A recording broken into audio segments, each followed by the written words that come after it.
नमस्कार, आप देख रहे हैं तिरंगा टीवी राजस्थान। मैं हूं आपके साथ रानीदान रावल। कहते हैं कि जब कुछ प्राप्त करने की लक्ष्य प्राप्त करने की ललक हो तो फिर परिस्थितियां नहीं देखी जाती। और यूं भी हमारी राजस्थान की संस्कृति है घूंघट में रहना और ससुराल पीहर से अकेले बाहर नहीं निकलना। वो सभी तमाम प्रकार की बंदिशों को तोड़ते हुए आज जिन शख्स से हम आज मिल रहे हैं, आज से 10 महीने पहले इन्हीं का, अनीता पटेल का हमने पहले भी साक्षात्कार इंटरव्यू लिया था, जिसमें एमए हिंदी में गोल्ड मेडलिस्ट यानी स्वर्ण पदक प्राप्त किया था। तब भी हमने आज से 10 महीने पहले इंटरव्यू लिया था। आज हमारे साथ अनीता पटेल है, जिन्होंने पूरे राजस्थान का नाम रोशन किया है, अपने परिवार का, गांव का नाम रोशन किया है। आपका गांव है बाड़मेर बालोतरा, वर्तमान में बालोतरा जिले के पास में थोप ग्राम पंचायत में राजेश्वर नगर। अनीता पटेल ने पूरे राजस्थान स्तर पर असिस्टेंट प्रोफेसर कॉलेज व्याख्याता परीक्षा में 12वां स्थान प्राप्त किया है, 12वीं रैंक से सफलता प्राप्त की है। इनको पहले तिरंगा टीवी परिवार से बहुत बहुत हार्दिक बधाई। जी धन्यवाद सर। अनीता, जिस प्रकार हमने आपका आज से 10 महीने पहले भी इंटरव्यू लिया था और तब हमको लगा था कि बिल्कुल आपकी पढ़ने की ललक है, क्योंकि आप मूल रूप से मूलतः मराठी भाषा में आपने पढ़ाई की थी। आपने कहा था 10वीं तक मराठी पढ़े और मराठी के बाद में अचानक हिंदी में आए तो एकदम लोगों के दिमाग पे बोझ होता है, अचानक कैसे पढ़ें, कितनी व्याकरण टफ होगी, कितना साहित्य हमें पढ़ना पड़ेगा। फिर भी आपने ये पीछे मुड़ के देखा नहीं कि कितनी कठिनाई, कितनी हमें आगे बढ़ना है। जी सर, मुझे बस पढ़ने की चाह थी कि बस मुझे पढ़ना है, तो भले वो गांव में हो या वहाँ महाराष्ट्र में। तो 10वीं के बाद मुझे यहाँ गांव में रख दिया कि आप काम सीखोगे वहाँ पे और गांव की रीति रिवाज जानोगे, इसलिए मुझे गांव में रखा था।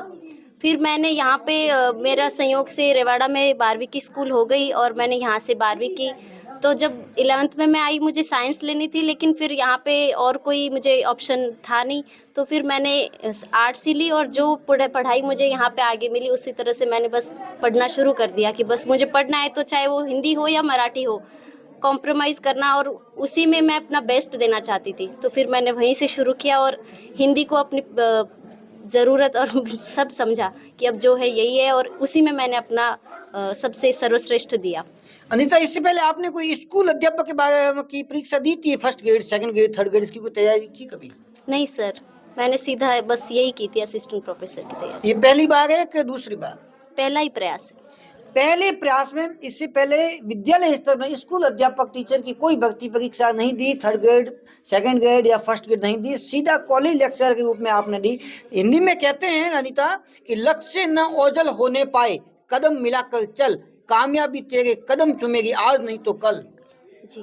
तो आपको इतनी बड़ी विशाल जो सफलता मिली है, लोग तो डरते हैं परीक्षा कैसे तैयारी करें, इतनी बड़ी तैयारी, तो आपको इतनी तैयारी, कितने घंटे तैयारी करते थे? मैं दिन में कम से कम 9-10 घंटे तो पढ़ाई करती थी परीक्षा के दिनों में। तो मैंने शुरू से ही बस सोचा नहीं था कि मैं ये सहायक आचार्य बनूंगी, वो भी हिंदी विषय से। मेरा बीए तक तो मेरे इतिहास, राजनीति और हिंदी ये विषय थे। फिर मैंने उसके बाद में एमए तो किया था कि मैं यूपीएससी में ऑप्शनल रखूंगी हिंदी सब्जेक्ट को। फिर मेरे हिंदी में इतनी अधिक रुचि बढ़ गई कि फिर मैंने सोचा अब जो करना है बस इसी में करना है। फिर मैंने एमए के दौरान ही अपनी जेआरएफ उत्तीर्ण की। उसके बाद पीएचडी में एडमिशन हुआ नहीं पहले, तो तब तक ये सहायक आचार्य की भर्ती आ गई। फिर मैंने कहा इसकी मैं अच्छे से तैयारी करूंगी, और वो तैयारी की मैंने, और अब परिणाम सबके सामने है। आपको कभी लगा कि इतना दिमाग पर बोझ है, कितने घंटे पढ़ना पड़ेगा और किस हिसाब से रिजल्ट आएगा? आपको कभी दिमाग मानसिक रूप से परेशानी झेलनी पड़ी? जी बिल्कुल, पढ़ते समय ये सारी चीज़ें आती है, लेकिन इन सब को झेलना और संघर्ष करना ही सफलता दिलाता है। पढ़ते टाइम कई बार दिमाग में आता है कि क्या पता होगा कि नहीं होगा, घर परिवार से इतना दूर रह रहे हैं, इतना रिस्क उठाया है, सबकी मतलब उम्मीदें हमसे लगी हुई है, इन पे खरा उतरना है, बहुत मुश्किल होता है। लेकिन मेरी माँ ने, मेरे परिवार ने हमेशा मेरा हौसला बढ़ाया, मेरी हिम्मत बढ़ाई, और ये सब मेरे लिए आसान हो गया। अनीता, जिस पर अपने राजस्थानी खास करके मारवाड़ी परिवेश में कहते हैं कि शादीशुदा औरतों को, महिलाओं को घर से बाहर जाने नहीं देते हैं, पति ताने देते हैं, जेठ जेठानी देरानी ससुर पताने देते हैं, तो आपको घर से बाहर रहकर पढ़ाई करने के लिए ससुराल पक्ष का कितना दबाव रहा? मेरे ससुराल से और ससुराल की ओर से मुझ पर कोई भी दबाव नहीं रहा। उन्होंने हमेशा मेरा सहयोग किया, बल्कि सगाई तो अब जैसा कि बाड़मेर में सब जानते हैं बहुत बचपन में ही कर दी गई थी। तो मेरी 12वीं में जब फर्स्ट रैंक आई थी ज़िले में, तो मेरे ससुराल वालों ने भी मेरे पिताजी से कहा कि इनको पढ़ाओ, बच्ची पढ़ने में अच्छी है, इनको आगे बढ़ाओ। तो मेरे पापा ने भी पढ़ाया और पापा ने सहयोग किया, ससुराल वालों ने सहयोग किया, मेरे पति ने भी बहुत सहयोग किया और हमेशा मेरा साथ दिया कि हर चीज़ में कि बस तुम आगे बढ़ो, टेंशन मत लो, किसी भी चीज़ की टेंशन मत लो। मैं ससुराल भी रही तो भी मुझे मतलब पढ़ाई के लिए कभी ऐसे काम के लिए दबाव नहीं कहा, बस कहा कि तुम पढ़ाई करो बस, और कुछ नहीं। अनीता, एक उल्लाना शब्द होता है, आप हिंदी की जानकार हैं, आपको पता है, तो आपके आस पड़ोस वालों ने किसी ने उल्लाना दिया? कई बार उल्लान देते हैं, ओ बन जाएगी, क्या बन जाएगी इतनी बड़ी, उल्लाना भी कई लोग देते हैं क्या? हाँ बिल्कुल, अब मुझे मुंह पे तो नहीं दिया, लेकिन मेरे परिवार वालों को तो बहुत उलाने दिए, लेकिन उन सबको झेलते हुए परिवार ने मेरा साथ दिया। मेरे ससुराल वालों को भी बहुत सुनने पड़े होंगे कि क्या कर लेगी पढ़ के, क्या कर लेगी, अब दूर वहाँ पे अकेली रह रही है, क्या भरोसा आजकल समय का। इस तरह से बहुत ताने सुने, लेकिन फिर भी उन्होंने सबको सुनते हुए मुझ पे विश्वास किया और मैंने उनका नाम रोशन करने की ठान ली थी। तो मैंने मेरे पिताजी का और पूरे परिवार का नाम रोशन किया। अनीता, एक मोबाइल है, जो मोबाइल कई लोग बहुत खराब मानते हैं, घातक मानते हैं, तो आपके लिए मोबाइल वरदान साबित हुआ है, अभिशाप? जी, मोबाइल को तो मैंने सच कहूँ तो आजकल अब जैसे देख रहे हैं कि इंस्टाग्राम वगैरह बहुत सारी चीज़ें हो गई है जो अपने दिमाग को विचलित करती है, लेकिन मैंने इन चीज़ों को कभी अपने फ़ोन में डाउनलोड ही नहीं किया। मैंने अपना फ़ोन का यूज़ किया तो सिर्फ दूर रहती थी तो घर वालों से बात करने के लिए और कुछ पढ़ाई के नोट्स वगैरह बनाने के लिए, कोई सजेशन के लिए, पॉइंट के लिए। अब यूट्यूब पे भी काफ़ी सारी चीज़ें मिल जाती है पढ़ाई की। तो अब ये तो बिल्कुल जैसे सिक्के के दो पहलू होते हैं, वैसे ही वरदान और शाप भी दोनों हैं। ये इसका मैंने वरदान के रूप में ही उपयोग किया। मतलब किसी भी चीज को किस प्रकार से यूज लेते हैं, उपयोग करते हैं। चाकू सब्जी काटे तो ठीक है, किसी के पेट में घुसाएं तो गलत। उस प्रकार मोबाइल का आपने सदुपयोग किया है, दुरुपयोग नहीं लिया। जी सर, बिल्कुल सदुपयोग किया है। उसको नोट्स वगैरह बनाने में, और कई टॉपर्स के इंटरव्यू रहते हैं, उनको देख के मैंने गाइडेंस लिया कि भाई हमें भी इस तरह से आगे बढ़ना है और जाना है। अनीता, आप जब पढ़ते थे, पढ़ने का सबसे अच्छा समय आपके लिए कौन सा रहा? सुबह का, शाम का, या रात को? कोई लोग 2-2, 3-3 बजे पढ़ते हैं, कोई सुबह जल्दी उठकर पढ़ते हैं। आपके लिए सबसे उत्तम समय कौन सा रहा? मेरे लिए पढ़ाई का सबसे उत्तम समय शाम को 4 बजे से 7 बजे तक का था। वैसे मैं सुबह पढ़ना शुरू कर देती थी, लेकिन जो शाम का समय था वो बहुत अच्छा रहता था, और रात को तो मैं कभी नहीं पढ़ी, बस मैं दिन में पढ़ती थी। एक अनीता, नींद की सबसे अच्छी गोली होती है किताबें, पुस्तकें। पुस्तकें पढ़ते पढ़ते नींद आने लगती है, क्या आपको कभी नींद आई?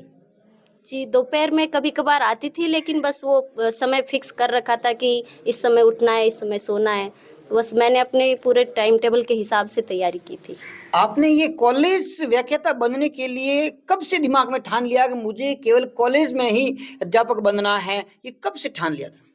ये मैंने जब मेरी JRF क्लियर हुई थी तब मैंने सोचा था कि अब मुझे असिस्टेंट प्रोफेसर बनना है। जब यूनिवर्सिटी डिपार्टमेंट से मैंने की थी MA राजस्थान यूनिवर्सिटी से, तो वहाँ पे जो प्रोफेसर्स वगैरह थे उनकी मैंने जीवन शैली देखी, उनके रहन सहन तरीका और उनका जो सम्मान यहाँ यूनिवर्सिटी में होता है, उन चीज़ों ने मुझे बहुत ही आकर्षित किया। तो फिर मैंने अपनी ठान ली थी कि अब हम भी प्रोफेसर ही बनेंगे। और जो कुछ प्रोफेसर्स वगैरह थे उन्होंने भी वहाँ पे बहुत सहयोग किया, जैसे रेणु मैम है जो अपने काम के प्रति बहुत समर्पित थी। तो इन सब से मैंने प्रेरणा ली। आपने इंटरव्यू में जाने से पहले कोई हड़बड़ाहट वगैरह ऐसा कुछ महसूस किया? जी हाँ, हड़बड़ाहट तो स्वाभाविक है, हुई थी, लेकिन फिर मेरे रिटर्न में भी मार्क्स अच्छे आ रहे थे, फिर मैंने कहा देना तो है ही। जब दरवाज़ा खोला तो बस हंस के शुरू कर दिया इंटरव्यू, और भगवान को याद किया, अपने परिवार को याद किया कि बस दे देंगे, हो जाएगा। आपके परिवार में सबसे ज़्यादा आपका सपोर्ट किसने किया? जी, सपोर्ट तो मेरा सब ने किया लगभग, और सबसे जैसे मेरी माँ ने मेरी हमेशा हिम्मत बढ़ाई। जब भी मुझे ऐसा लगता था कि मैं नहीं कर पाऊँगी, मुझे डर लगता था, तो मैं माँ से बात करती थी। माँ हमेशा एकदम प्यार से बात करती थी, डरो मत बेटा, हो जाएगा, कोई नहीं। कभी नहीं पढ़ पाती थी तो कहती थी आज मेरी पढ़ाई नहीं हुई, तो माँ कहती तो कल कर लेना। मतलब कभी मुझ पे दबाव दिया ही नहीं, ना माँ ने, ना पिता ने, ना परिवार वालों ने, ना ससुराल वालों ने, किसी ने नहीं दिया। बस मुझे अपने हिसाब से पढ़ने के लिए छोड़ दिया कि भाई हम तो पढ़े हुए नहीं हैं, हम तो अनपढ़ हैं, अब तुम देख लो तुम्हारे हिसाब से क्या सही है और तुम पढ़ो, जो अच्छा होगा वही होगा। अब और भी कोई भी तैयारी करना चाहते हैं या तैयारी कर रहे हैं, उनके लिए आप क्या सलाह देना चाहेंगे? किस प्रकार से तैयारी करनी है? मोबाइल का उपयोग साथ में लेना है, एक नहीं लेना है, पुस्तकें पढ़नी है, किस प्रकार से आप सलाह देना चाहेंगे? जी, जो सबसे प्रमुख बात है कि मोबाइल तो बाद में आता है, ये तो मतलब बहुत ही कम यूज़ में लेना है। सबसे जो ज़रूरी चीज़ है वो है अपने परीक्षा का सिलेबस और उससे जुड़ी हुई किताबें। और किताबें भी कोई ऐसे शॉर्ट नोट्स वगैरह नहीं, जो ओरिजिनल किताबें हैं, टेक्स्ट हैं, उन्हें ही किताबों को पढ़ना चाहिए परीक्षा के लिए। मैंने तो सारे ओरिजिनल टेक्स्ट ही पढ़े, हिंदी के भी, और जीके के लिए भी मैंने सारी हिंदी ग्रंथ अकादमी की ओरिजिनल बुक्स पढ़ी। इन्होंने मेरा बहुत ही ज़्यादा नॉलेज बढ़ाया। बहुत बहुत धन्यवाद। आप हमारे साथ थी अनीता पटेल। इन्होंने पूरे राजस्थान में असिस्टेंट प्रोफेसर परीक्षा में 12वीं रैंक प्राप्त करके सफलता प्राप्त की है। बड़ौदा के पास में थोप राजेश्वर नगर में। बहुत बहुत हार्दिक शुभकामनाएं। जय हिंद, जय भारत।